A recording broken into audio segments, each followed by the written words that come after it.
Cena preta, para mim, é erguer a voz, lembrar de onde viemos, marcar, demarcar os nossos passos, afirmar a nossa trajetória, lembrar dos nossos ancestrais e registrar no presente aquilo que nos retiraram do passado. Isso, para mim, é cena preta.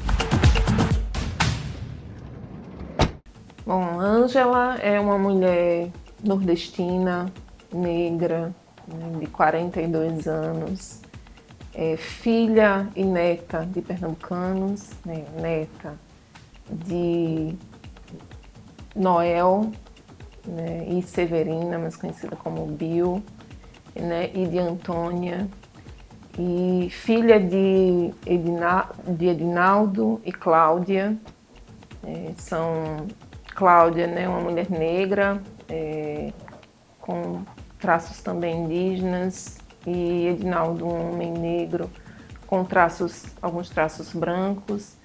E eu me considero uma paraibucana, costumo me chamar assim, dessa maneira, porque, embora eu tenha nascido em João Pessoa, eu tenho essa origem, essa presença muito forte, de Pernambuco, por, enfim, toda a minha família ser de lá.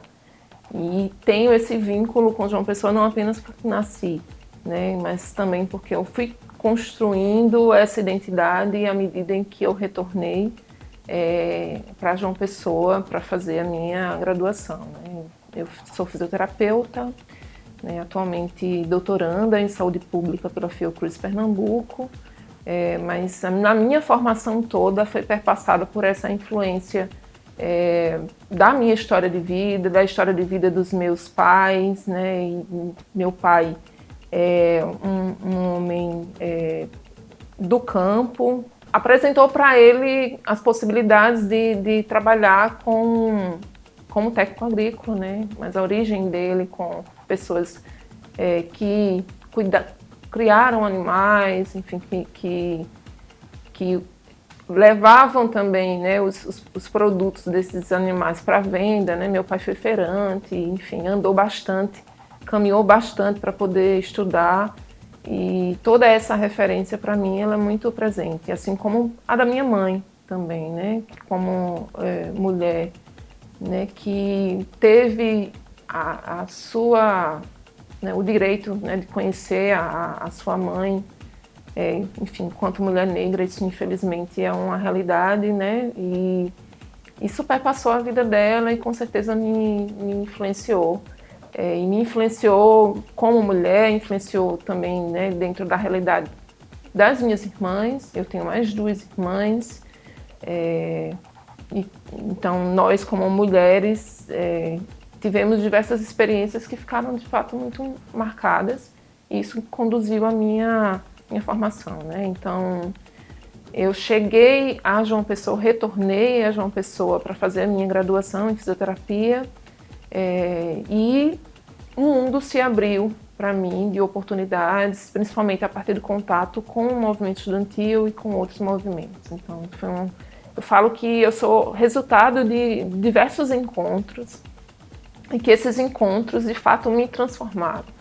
Me transformaram pelo contato, pelo desenvolvimento a partir dos encontros das personalidades, mas em especial pelo desejo de uma sociedade justa, de uma sociedade que ofertasse de fato condições dignas de vida para as pessoas, justiça social, E desse modo eu me envolvi com movimento estudantil, com movimentos do campo, movimento sindical, com o movimento feminista, E a partir desse encontro eu de fato me transformei, e aí é onde entra a escrita. Na verdade, a escrita entrou bem antes. Eu sempre gostei de ler, sempre fui estimulada, por minha família a ler. Gostava de entrar nas bibliotecas e ficar perdendo horas, enfim, ganhando horas dentro das bibliotecas. E fui bastante estimulada a escrever nas escolas mesmo. Então, meu desejo de de mergulhar na escrita foi a partir disso. E aí, depois de um tempo na universidade, enfim, eu comecei, e nessa relação com os movimentos sociais, eu comecei a experimentar a escrita de poemas. Então, escrevia e colocava isso no blog e compartilhava com companheiros, companheiras, lia nos espaços da militância, né? A gente costumava realizar o que se chama de mística, um momento inicial de algumas atividades, resgatando a nossa história, a nossa potência, a potência da arte, da poesia, da música. E a gente explorava isso e, enfim, então eu escrevia e deixava guardado por um tempo no blog. Depois eu passei a ter vontade de publicar, divulgar para algumas pessoas, mas somente depois de alguns anos, eu já com 40 anos, a partir de um edital, eu consegui publicar, né, a partir do edital da editora Triluna. Então, eu publiquei meu primeiro livro de poemas, que se chama Mulher Fagia, e, enfim, é por ele que a gente está caminhando por outros caminhos, despontando outras potências, né, explorando outras potências que sempre tiveram comigo, mas que de alguma forma a gente mantinha, né? Eu acho que a vida das mulheres negras, em especial, elas demandam que a gente tenha um foco para sobrevivência. E aí desenvolvi, né? Estava lá focada em estudar, né? Em fazer minha carreira profissional e deixava aquilo lá com um sonho num canto e, enfim, até que finalmente consegui. Eu acho que tem a ver muito com também um momento de vida, um pouco mais, com mais maturidade. Eu entendi que as pessoas poderiam conhecer um pouco mais de mim, enfim. E esse eu pretendo que seja o primeiro de muitos livros. Depois dessa introdução, a gente vai dar uma pausa e voltamos no próximo bloco. –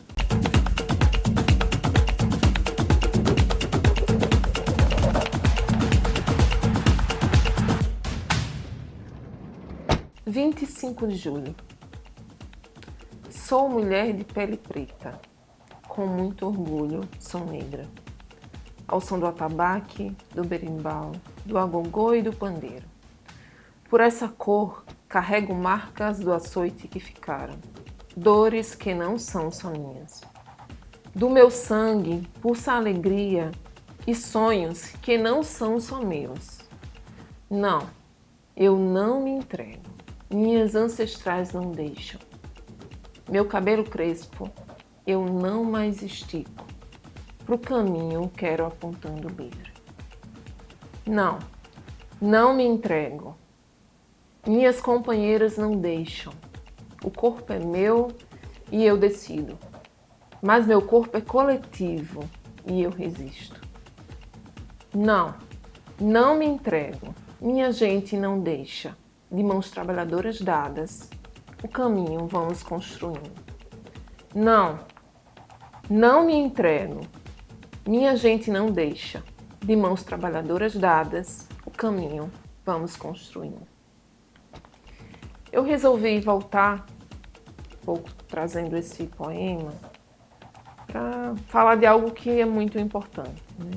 Como foi o meu processo de afirmação enquanto uma mulher negra. As pessoas costumeiramente me chamavam de morena, né, por uma pele um pouco mais clara. Escutei isso durante toda a minha vida, enquanto criança, adolescente, né? Mas algo me dizia que isso não era exatamente isso, né? Não era exatamente essa demarcação, né? Porque dentro da minha própria experiência familiar, a gente percebia diferenças, né? Formas de tratamento diferentes. Enfim.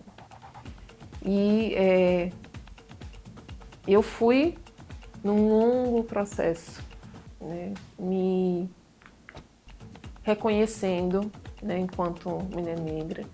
E esse reconhecimento foi se dando, em especial, na militância.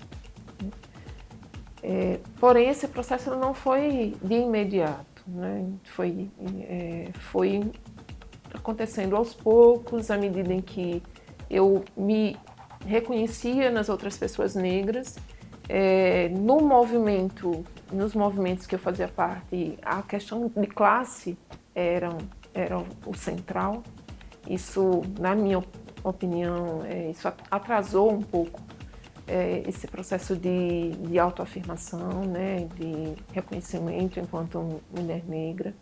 Eu reconhecia, percebia que era uma demanda de luta, de estudo, mas eu deixava aquém. E aí fui me aproximando do feminismo, eu integrei a Marcha Mundial das Mulheres e também, né, a Consulta Popular, e a gente foi se aproximando do feminismo, e acredito que o feminismo me fez me aproximar mais da questão racial. Mas mesmo assim era um feminismo dito misto, né? Então eu precisei caminhar, encontrando outras pessoas e sentindo as dores e afirmando, especialmente a partir do meu cabelo. Quando eu assumi o meu crespo por volta do 3º período de curso, né, da fisioterapia, e eu comecei a perceber os olhares diferentes, comecei a perceber de fato o incômodo das pessoas. Isso me fez, às vezes, recuar quando eu cedia para fazer um procedimento novamente no cabelo, mas também avançar. Então, cada vez mais eu fui percebendo que, à medida em que os olhares recaíam sobre mim, era a hora de dizer: esse é meu cabelo, é desse jeito que eu vou seguir, é desse jeito, eu tenho orgulho dele. E, enfim, à medida que eu assumi de fato o cabelo, foi que a minha identidade racial foi se apresentando, né? E aí eu senti necessidade de fazer discussões, de estudar, né? Hoje se fala muito em letramento racial, como se somente a leitura fosse suficiente, mas eu entendo que a transformação para essa afirmação de identidade, que é muito mais do que somente a raça, a cor, como se fala, né? Isso tem a ver com a nossa existência, tem a ver com o nosso cabelo fala da nossa existência. O nariz, os lábios, os traços negroides marcantes falam da nossa existência. E quando as pessoas nos diminuem por causa disso, significa que eles estão querendo que a gente deixe de existir, né? Então, acho que foi esse processo, e esse poema ele vai mostrando isso, e o entendimento de que não é uma questão individual, né? E alguns dos movimentos falavam, né? Alguns movimentos davam essa ênfase para a questão do corpo, mas assim, eu entendi a partir da minha militância também que não era uma questão individual, e que não adianta eu dizer que o corpo é meu e eu decido, quando na verdade a minha resistência é uma resistência coletiva, é uma resistência ancestral, e é uma resistência que depende de outras mulheres, de outros homens também. Nesse caso eu pontuei como homens da classe trabalhadora. Quero deixar um recado, né, para quem está assistindo, que acreditem nas suas potencialidades, né, que não deixem que aquilo que a sociedade lhe diz, né, que aquilo que a sociedade impõe, né, para as mulheres, né, para as pessoas de modo geral, não lhes restrinja. Foi um pouco disso que eu quis dizer com Mulher Fagia, né, que é o poema, né, que intitula esse livro, né, que diz: ando com a fome insaciável, quanto mais passam por meus dentes verdades ditas lá fora sobre como deve ser, mais me acomete uma vontade de comer-me, devorar-me, porque eu sou uma construção de um mundo de verdades que a mim não pertencem, eu, mulher. A cada mordida, a cada saliva que molha a minha carne e as ideias que a ela dão vida, mais tenho fome.